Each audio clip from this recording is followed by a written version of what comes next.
Donc bonjour à tous et à toutes, bienvenue sur ma chaîne Catalasso with God. Donc on va commencer cette vidéo par le début de mon témoignage.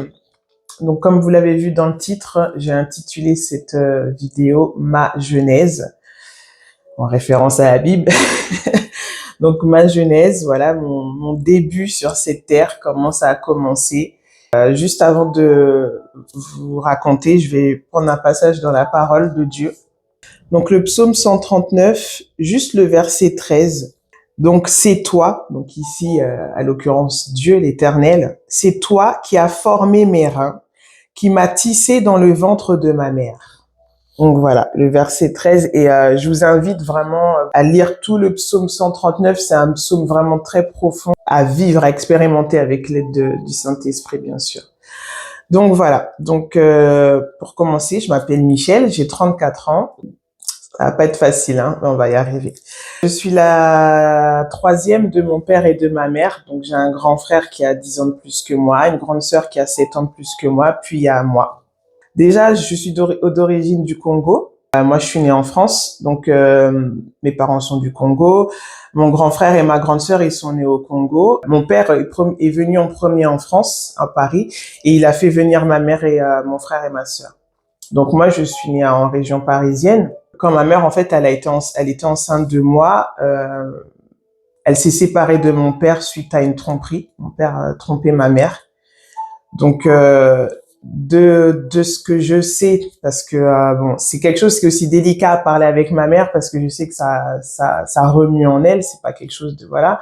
De ce que j'ai demandé, ce que j'ai appris, elle était enceinte de moi d'à peu près 6-7 mois quand elle a su ça, quand elle a découvert en fait l'adultère de mon père. Donc ça a été compliqué pour elle, parce que je pense que tout être humain peut comprendre, surtout une femme. Tu es enceinte de l'homme de ta vie, donc tu as déjà eu 2 enfants et tu surprends ton homme en flagrant délit d'adultère. Ma mère avait mis dehors mon père avec les enfants, avec ma sœur et mon frère. Moi, j'imagine en fait son état d'esprit, sachant qu'elle était enceinte de moi. Donc, je vous raconte tout ça en fait pour vous expliquer que moi, quand je suis née, bon bah tout s'est bien passé, je suis née en bonne santé, aucun souci particulier. Là, je vais vous raconter vraiment la période de ma vie, de ma naissance, à peu près à mes 12 ans.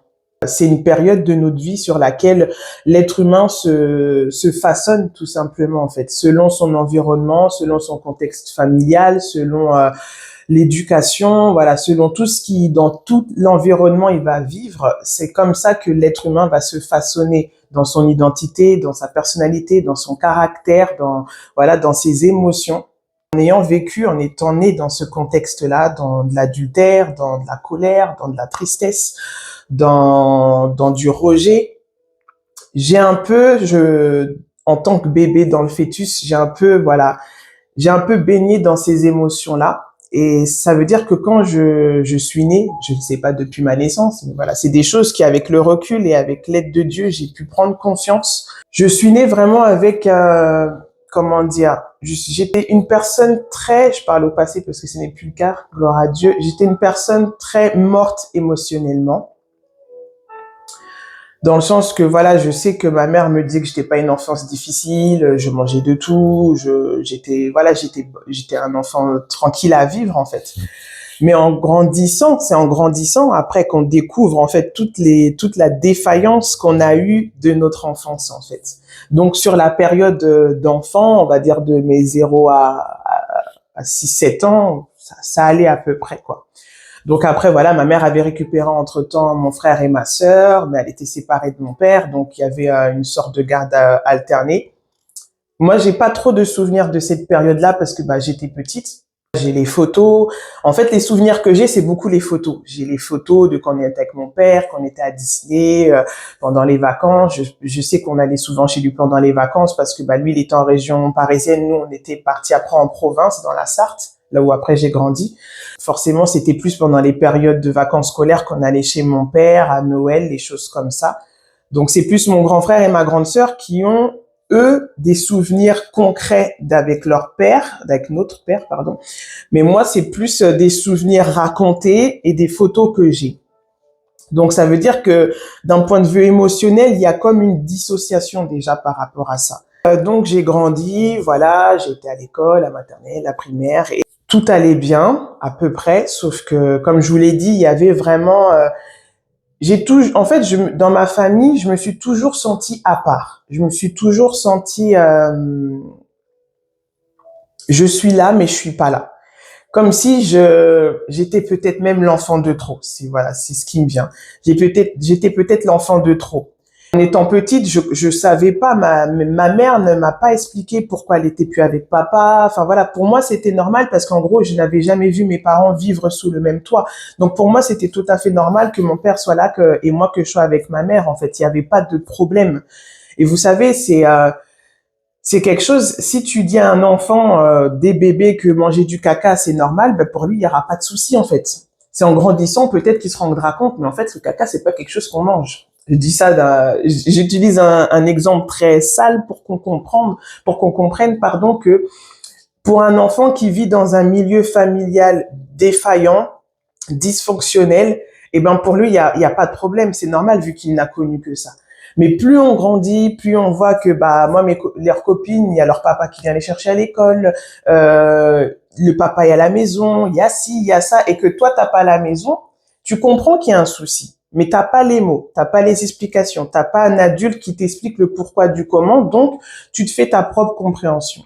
Je grandis, on va chez mon père de temps en temps, comme je dis, pendant les périodes de vacances scolaires. À l'âge de mes 7, 8 ans, je subis l'inceste, en fait, par deux personnes de ma famille. Cette période-là était très, comment dire, très compliquée.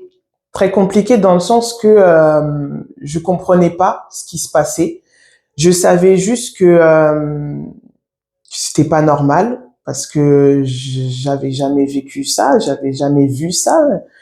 Mes copains, copines à l'école me parlaient pas qu'ils vivaient des choses comme ça, donc je savais que c'était pas normal. Comme je vous l'ai dit, avec mon recul maintenant adulte, comme je vivais morte émotionnellement, je n'ai pas témoigné de ce que je vivais, je n'ai pas même fait paraître qu'il y avait quelque chose d'anormal. Mais déjà, en ayant grandi, en prenant conscience qu'il y a l'absence du père, qu'il n'y a pas l'équilibre parental, parce que Dieu, quand il a créé les choses, qu'il y a l'homme et la femme qui doivent éduquer la famille, pas que la maman ou que le papa. Donc, il y avait déjà ce déséquilibre. Et en fait, ça a créé en moi beaucoup de colère, beaucoup de frustration qui s'exprimait par la colère. J'étais une enfant très souriante, très rigolote, hein, jusqu'à aujourd'hui. J'aime rire, j'aime faire rire les autres. Mais l'inceste a produit en moi quelque chose qui faisait que il ne fallait jamais que je montre ma faiblesse. Il fallait jamais que je pleure. Ça m'arrivait de pleurer comme tout enfant en tombant et tout, mais tout ce qui venait des profondeurs de mon âme, en fait, dans mes émotions, la tristesse était bannie, en fait. Tout ce qui était tristesse, tout ce qui était tout ce qui était sentiment qui emmène la tristesse, l'anxiété, toutes ces choses-là, c'était quelque chose qui était devenu totalement mort, en fait. Et l'inceste était venu vraiment clouer ça. Ça, jamais ça va sortir. Donc, je continue de grandir comme ça. Et là, je sens en moi qu'il y a beaucoup de colère. Vous savez, j'ai comme des flashs où quand je suis petite, où je suis violente dans ma tête. Je sais pas comment vous dire, mais à la maison, j'étais une enfant correcte, mais dehors, je commençais de plus en plus à manifester de la violence, de la colère, de l'agressivité que moi-même, je ne comprenais pas.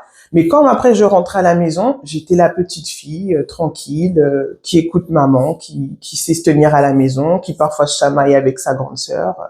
Normal, quoi. Un enfant normal, quoi. Mais il y avait en moi déjà toutes ces cassures, toutes ces failles qui étaient là et qui ne cessaient de croître. Et c'est vraiment dans la période d'après que je vais m'en rendre compte. Donc le temps passe, vraiment cette période d'inceste a duré le temps d'un été, mais il suffit d'une fois pour vraiment emmener la destruction. Et surtout quand c'est tout ce qui touche la sexualité, tout ce qui vient toucher la sexualité quand on est enfant, ça, déjà en tant que femme, ça te détruit dans l'image de femme que tu es. Ça emmène vraiment des défaillances terribles, en fait, que sur le moment, on se rend pas compte, mais ça va vraiment être après que je vais prendre conscience, en fait, de tout l'impact de l'inceste que ça a eu sur ma personne, sur mon être, en fait. Dans une autre vidéo, je prendrai le temps de m'attarder sur les conséquences de l'inceste, mais là, je parle en bref. En parallèle, ma mère avait refait sa vie avec son compagnon, avec qui elle est toujours aujourd'hui. Elle a eu ma petite sœur avec qui on a 7 ans d'écart, donc moi j'avais 7 ans. Donc à la période en fait où j'ai subi cet inceste, ma petite sœur est née.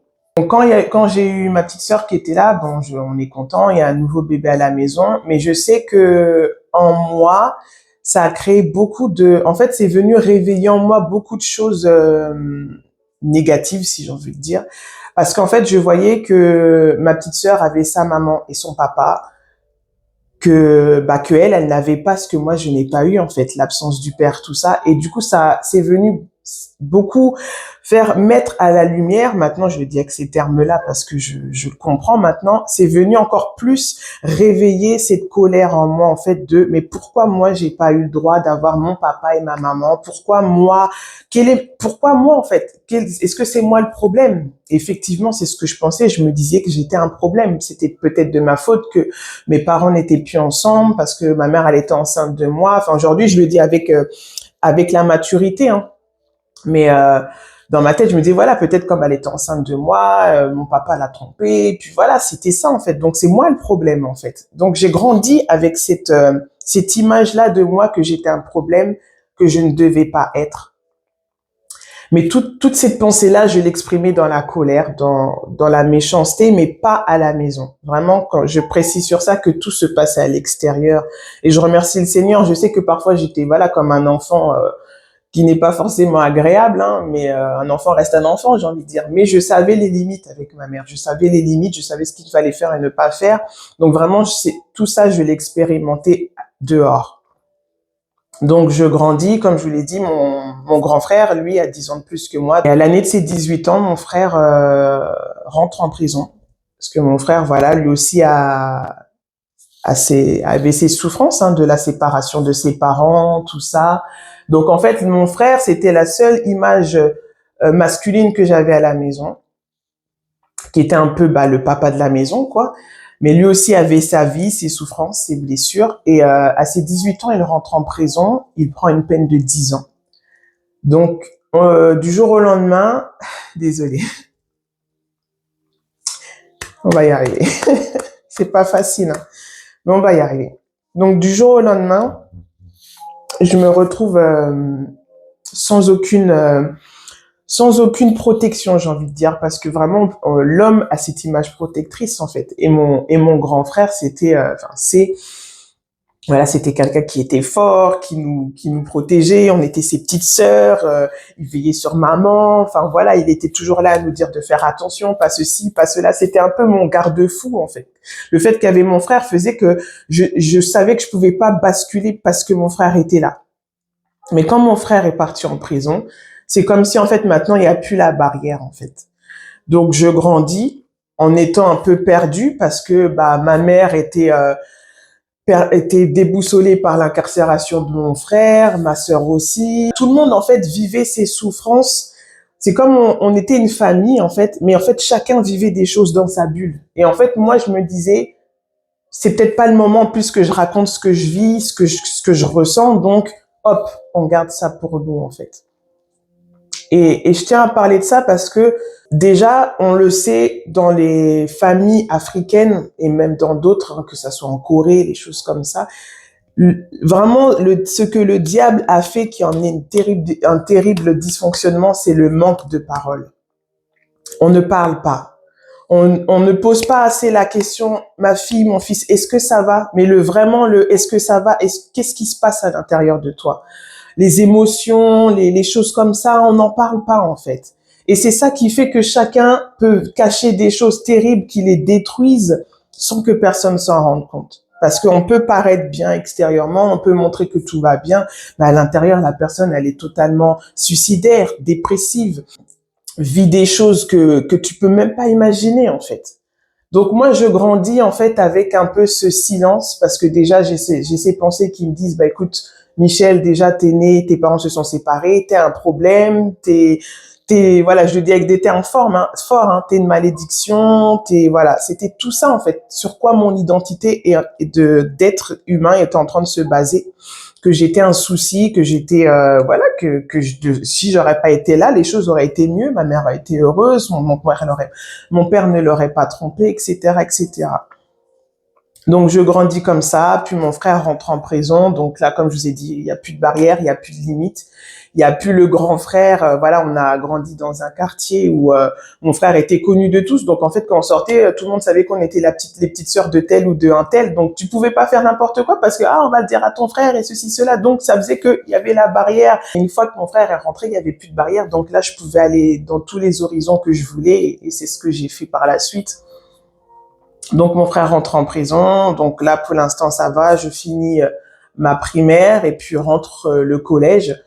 J'avais une maturité plus avancée déjà par mon vécu parce que je traversais et j'étais toujours entourée de personnes plus grandes que moi, de 2 ou 3 ans plus grandes que moi. Mes amis d'enfance avec qui j'ai grandi, bon il y avait mes amis de ma classe, mais sinon les autres ils avaient toujours 2 ou 3 ans de plus que moi. À l'âge de mes 11 ans, on apprend le décès de mon papa. Donc mon papa, il est décédé, il avait 39 ans, d'un arrêt cardiaque dans son sommeil. Donc ça a été quelque chose de très soudain parce qu'il y avait pas, voilà, c'était un bon vivant, c'était quelqu'un qui faisait du sport, bon, il fumait des cigarettes, mais il n'y avait pas d'antécédents, il n'y avait pas eu une maladie qui annonçait qu'on allait le perdre. Ça a été du jour au lendemain un appel où on annonce à ma mère que mon père est décédé. Là, ça a été très violent dans le sens que c'est venu encore abattre quelque chose en moi.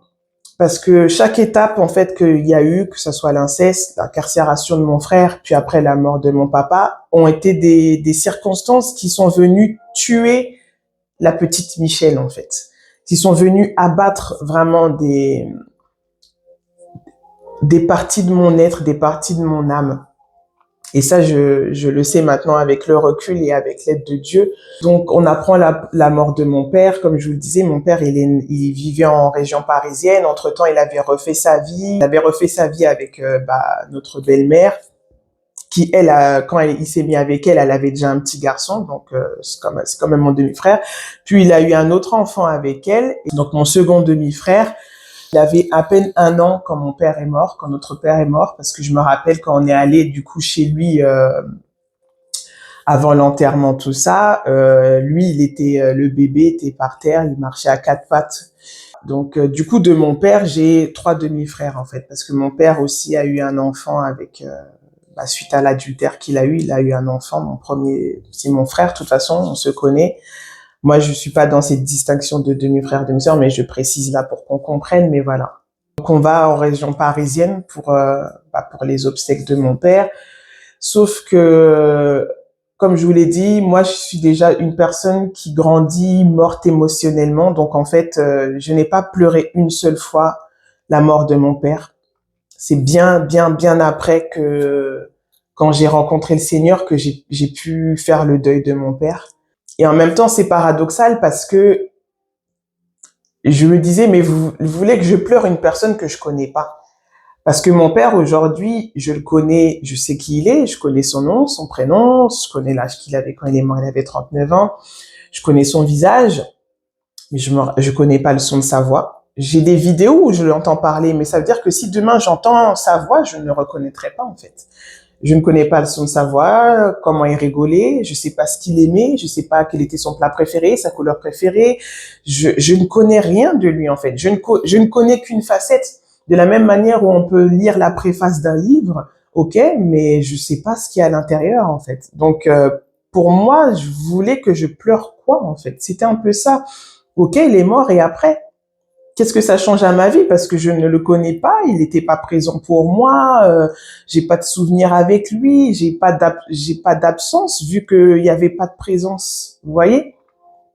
Donc c'était un peu tout ça. Aujourd'hui, je l'ai dit avec mes mots d'adulte parce que quand j'avais 11 ans à l'époque, je savais, j'avais toutes ces émotions sans les comprendre. Juste, ok quoi. C'était vraiment ok, il est mort et what?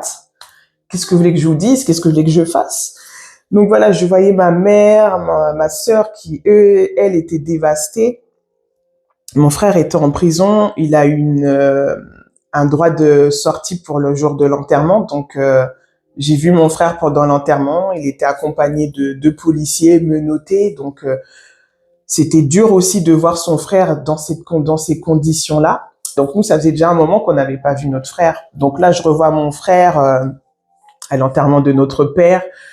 Je le reconnais même pas physiquement parce qu'il avait pris encore. Enfin voilà, c'était. Et puis lui aussi, il avait quitté ses petites sœurs petites et là il me voit quelques années plus tard, quoi. Donc puis là, on est dans un contexte d'enterrement, donc on n'avait pas le droit de le prendre dans nos bras. Il était là et nous on était là, quoi. Donc vous voyez, il y avait tout ça qui se passe. J'ai quelques souvenirs de l'enterrement de mon père où déjà où quand on va à la morgue, là où il maquille le mort et tout. Et donc il y avait ma mère, ses sœurs qui étaient là en train de pleurer sur le corps. Et ma mère me disait, viens dire au revoir à ton père. Et en fait, moi, je regardais le corps allongé. Et en fait, dans ma tête, je disais, mais ça, c'est pas mon père, en fait. Mon père, il n'est pas là. Ça, c'est juste un corps, une enveloppe. Parce que il faut que vous sachiez une chose. Dans ma famille, du côté de ma mère, son père, donc mon grand-père maternel, était musulman. Il y avait des chrétiens. Donc dans notre maison, ma mère, elle écoutait des louanges congolaises. Voilà, je voyais la Bible. Mon frère, lui, était dans l'islam. Donc en fait, il y a toujours eu de la religiosité, j'ai envie de dire, hein, parce que c'est vraiment ça. Il y avait toujours eu ça. Donc j'ai toujours grandi avec dans ma tête, je sais qu'il y a un Dieu. J'avais en moi ce truc, je sais qu'il y a un Dieu. Mais en gros, Dieu, toi, t'es là, moi, je suis là, tu fais ta vie, je fais ma vie, et tout va bien, en fait. Puis, vu ce que je vivais, vu ce que je ressentais, pourquoi j'allais aller vers Dieu, en fait? Pour moi, il en avait rien à faire de moi. On revient à la morgue. Ma mère me disait, ouais, viens dire au revoir à ton père, et moi, je suis là, non, en fait. Et je me rappelle, c'était des portes battantes. Je vois, la porte se referme sur moi, et moi, je reste à l'extérieur en mode, non, j'ai pas envie, quoi. Donc, il finit de pleurer, et puis là vient le moment de mettre notre père en terre, pardon, quand ils vont descendre. Et en fait, moi, j'ai accompagné, en fait, le temps qu'on arrive au lieu de la tombe. Et quand tout le monde était focus à pleurer, et en fait, moi, je me suis barrée, je suis sortie du cimetière et j'ai attendu à l'extérieur comme ça. J'attendais que ça se passe. Il y a eu vraiment un détachement. J'avais vraiment ce détachement émotionnel et en fait, pour moi, je me disais, bah, c'est bon, il est mort, venez, on passe à autre chose, quoi. Pourquoi tout ça? Pourquoi tout ça? Il est mort, on avance, quoi, tu vois. Mais sur le coup, c'était dans la petite Michelle de 11 ans qui était morte émotionnellement, qui était dure. Parce qu'en fait, j'étais dure, je m'interdisais de pleurer, je m'interdisais de souffrir. Je me rappelle même quand, à chaque fois, on avait des deuils dans la famille, ma mère qui perdait quelqu'un dans sa famille, qui pleurait. Moi, ça me saoulait. Et dans la culture congolaise, ils appellent ça des matangas. Parce que vraiment, j'ai pas grandi avec la mentalité congolaise. Hein. Je suis née en France et dans ma tête, je suis française, quoi. Dans la mentalité française. Donc, ils font des deuils pendant plusieurs jours où les gens viennent visiter. Et moi, ça me saoulait, en fait, quand la personne est morte, venez, on passe à autre chose. Mais aujourd'hui, je comprends qu'on pleure quelqu'un parce qu'il y a les souvenirs, tout ça. Mais en fait, comme moi, j'étais morte émotionnellement sur ces choses-là et que pour moi, la tristesse, le deuil, je ne devais pas exprimer ces choses-là. Je me l'interdisais. Donc, c'était quelque chose de très fatigant et saoulant pour moi. Et on retourne, du coup, dans notre ville où on vit et quand mon père est décédé, moi, j'allais après rentrer pour la 6e, en fait. Donc, ça a été un peu, voilà, ma genèse, mon fondement, sur quoi j'ai été construite, sur quoi j'ai après continué ma vie pour en arriver à la suite que vous verrez après. Je vais m'arrêter là pour le moment. Mais j'ai voulu, enfin, je sais que le Seigneur m'a mis à cœur de partager tout ça pour qu'on puisse comprendre que déjà, je sais que beaucoup de personnes vivent avec des défaillances, des dysfonctionnements familiales, mais j'ai voulu vous témoigner de ça parce que aujourd'hui, je suis avec Dieu et vous verrez par la suite comment les choses se sont opérées. Mais pour vous dire que déjà, il n'y avait aucun arrière-plan pour que je sois avec le Seigneur aujourd'hui. Tout en moi faisait que j'allais jamais, mais jamais, jamais. Et c'est pour ça que je remercie toujours Dieu de ce que je sois là aujourd'hui. Mais il y avait tout en moi que jamais j'allais chercher Dieu. Jamais. Je respectais Dieu, mais Dieu, tu étais là-bas. Moi, je suis là, en fait. On n'a rien à voir ensemble. Tout ça pour vous dire que vraiment, mon fondement de vie, il n'y avait rien qui pouvait m'emmener à Dieu. Tout ce que j'avais vécu et que beaucoup vivent aujourd'hui, des enfants, il est important qu'en tant que parents, on puisse vraiment parler à nos enfants. Parce que je sais que s'il y a des choses, et en ça, je ne blâme pas ma mère, hein, parce que vous savez, on ne donne que ce que l'on a. Les Africains, beaucoup ont vécu comme ça. Ma mère elle-même a vécu comme ça dans une famille où on parle pas, où on se dit pas les choses. Je parle avec les parents. Donc, je ne peux pas blâmer ma mère de ne pas avoir fait parce qu'elle ne pouvait pas m'apporter cela. Elle n'en était pas capable. Mais aujourd'hui, avec le recul, je sais que si les choses auraient été différentes, il y a beaucoup de choses de ma vie que je n'aurais pas faites. Et si on refaisait le monde avec des si, mais si par exemple on aurait pris plus le temps à savoir, à me parler, à me poser des questions, à remarquer, ok, il y a quelque chose qui va pas chez Michel, il y a beaucoup de choses que je n'aurais pas vécues. Mais je rends gloire à Dieu parce que toutes ces choses que j'ai pu vivre enfant et que je vais vivre après n'a pas empêché Dieu de venir me chercher, n'a pas empêché Dieu de se révéler à moi. Et c'est pour ça que je voulais vous parler de ma genèse, pour vous dire en fait, à toutes les personnes qui aujourd'hui, ils ont pu vivre un climat familial comme je l'ai vécu, ou même pire en fait, je sais qu'il y a bien pire, on le sait tous, qu'aujourd'hui, c'est pas ça qui peut empêcher Dieu de te trouver si tu le cherches. C'est pas ça qui peut empêcher Dieu de venir dans ta vie et de venir guérir tout ça en toi. Parce que, comme je vous l'ai dit, tout ça, je vous l'explique avec aujourd'hui le recul, avec aujourd'hui ma relation avec Dieu, avec aujourd'hui la maturité que j'ai par sa grâce. Il y a des parties de mon enfance là qui ont été guéries qu'à l'âge entre mes 30 et 34 ans en fait. Comme je vous ai dit, le deuil de mon père, et ça c'est une vidéo que je vais vraiment... là, je vous ai parlé de la mort en soi physique, mais les conséquences de sa mort, en fait, vraiment, c'est des choses que le Seigneur a guéri en moi il y a quelques années. Parce que j'en étais pas consciente. J'étais pas du tout consciente de ça. J'étais pas du tout consciente des dégâts que ça avait produit en moi, en fait.